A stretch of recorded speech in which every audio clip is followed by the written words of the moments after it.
আগে মাইয়া যাব তাকালে ভাতারা জিন্দা লগে মাইয়া पूछा दुखावा तापली खावा के हलावा ना जानलियोगे मैया तो उन्हें कदिन चुप रहा साकर माय तोरा कर तो काल ओकरो में तो ओकरो दुख जाल जाने लगते हैं यार जोर से ओकरा बेवा अगे मैया लागो की नरिया फसिया जा रवा खाए के जिया मरियोगे मैया तो फिर को दे कावलो मा कावलो दे तो साथ का फेंको ना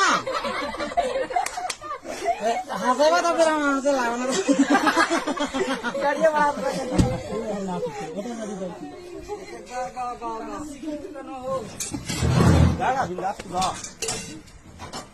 साथ का फेंको तो उन्हें आड़ आओ दिन 2-4 को 10 को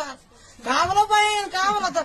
का कहियो दीदी इतनी बात लगे बड़की पुतेरा तेरी इल्ला मुरे को भी दबल पे आ गया जोर मिलो बप्पा अरे भैया राती दालो बाला की पुताई मुरुगा वाले भैया झोरवो के ना भेलो भगवान मैया अच्छा चुप रहा